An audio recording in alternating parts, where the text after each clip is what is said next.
KaraokeBooks. Gulliver's Travels. Written by Jonathan Swift. Audiobook. Part 3, Chapter 3. A phenomenon solved by modern philosophy and astronomy. The Laputians' great improvements in the latter. The king's method of suppressing insurrections. I desired leave of this prince to see the curiosities of the island, which he was graciously pleased to grant, and ordered my tutor to attend me. I chiefly wanted to know, to what cause, in art or in nature, it owed its several motions, whereof I will now give a philosophical account to the reader. The flying or floating island is exactly circular, its diameter 7,837 yards, or about 4 miles and a half, and consequently contains 10,000 acres. It is 300 yards thick.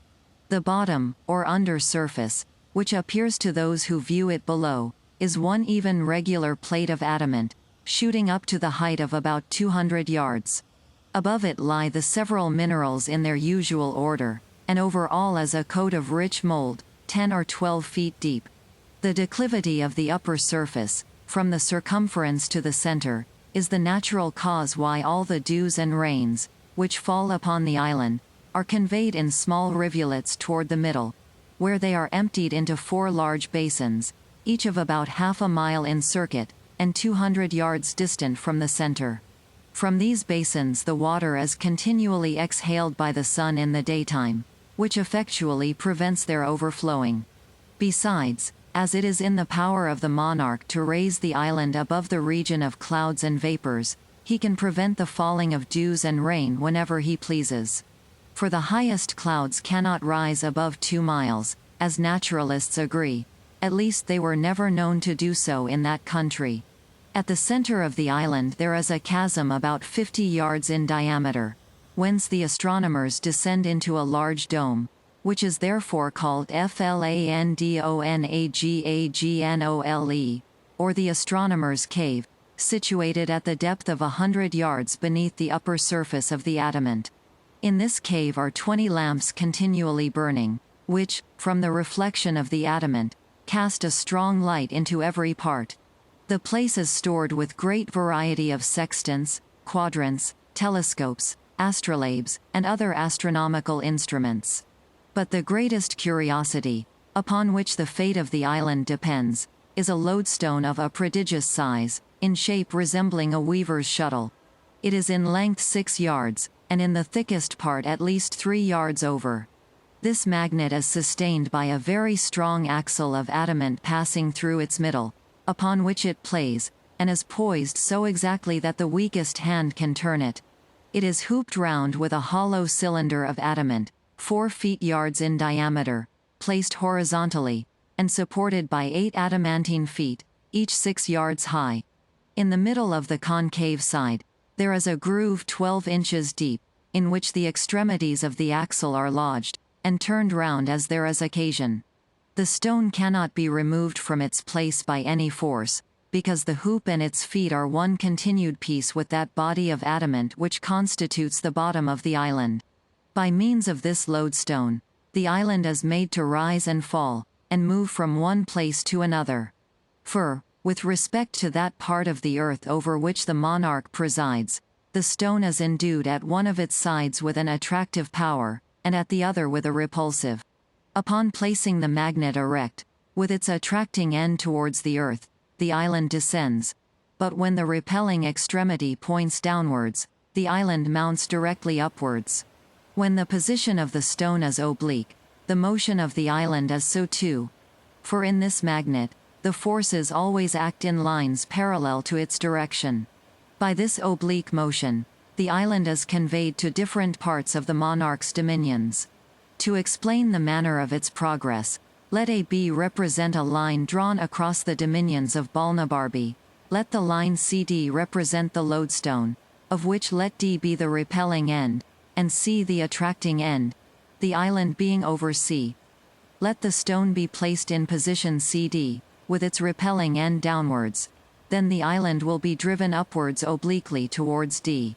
When it is arrived at D, let the stone be turned upon its axle, till its attracting end points towards E, and then the island will be carried obliquely towards E.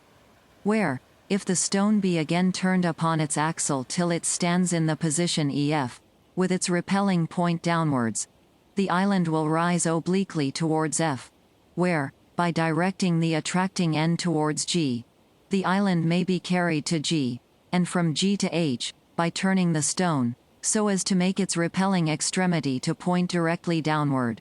And thus, by changing the situation of the stone, as often as there is occasion, the island is made to rise and fall by turns in an oblique direction, and by those alternate risings and fallings, the obliquity being not considerable, is conveyed from one part of the dominions to the other. But it must be observed, that this island cannot move beyond the extent of the dominions below, nor can it rise above the height of 4 miles. For which the astronomers, who have written large systems concerning the stone, assign the following reason: that the magnetic virtue does not extend beyond the distance of 4 miles, and that the mineral, which acts upon the stone in the bowels of the earth, and in the sea about 6 leagues distant from the shore, is not diffused through the whole globe, but terminated with the limits of the king's dominions, and it was easy, from the great advantage of such a superior situation, for a prince to bring under his obedience whatever country lay within the attraction of that magnet. When the stone is put parallel to the plane of the horizon, the island stands still, for in that case the extremities of it, being at equal distance from the earth, act with equal force, the one in drawing downwards, the other in pushing upwards, and consequently no motion can ensue. This lodestone is under the care of certain astronomers, who, from time to time, give it such positions as the monarch directs. They spend the greatest part of their lives in observing the celestial bodies, which they do by the assistance of glasses, far excelling ours in goodness. For, although their largest telescopes do not exceed 3 feet, they magnify much more than those of 100 with us, and show the stars with greater clearness. This advantage has enabled them to extend their discoveries much further than our astronomers in Europe, for they have made a catalogue of 10,000 fixed stars, whereas the largest of ours do not contain above 1/3 part of that number. They have likewise discovered 2 lesser stars, or satellites, which revolve about Mars, whereof the innermost is distant from the center of the primary planet exactly 3 of his diameters, and the outermost, 5. The former revolves in the space of 10 hours, and the latter in 21½ so that the squares of their periodical times are very near in the same proportion with the cubes of their distance from the center of Mars, which evidently shows them to be governed by the same law of gravitation that influences the other heavenly bodies. They have observed 93 different comets, and settled their periods with great exactness. If this be true, and they affirm it with great confidence, it is much to be wished, that their observations were made public, whereby the theory of comets, which at present is very lame and defective, might be brought to the same perfection with other arts of astronomy. The king would be the most absolute prince in the universe, if he could but prevail on a ministry to join with him. But these having their estates below on the continent, and considering that the office of a favorite has a very uncertain tenure, would never consent to the enslaving of their country. If any town should engage in rebellion or mutiny, fall into violent factions, or refuse to pay the usual tribute, the king has 2 methods of reducing them to obedience. The first and the mildest course is, by keeping the island hovering over such a town, and the lands about it, whereby he can deprive them of the benefit of the sun and the rain, and consequently afflict the inhabitants with dearth and diseases. And if the crime deserve it, they are at the same time pelted from above with great stones, against which they have no defense but by creeping into cellars or caves, while the roofs of their houses are beaten to pieces. But if they still continue obstinate, or offer to raise insurrections, he proceeds to the last remedy, by letting the island drop directly upon their heads, which makes a universal destruction both of houses and men.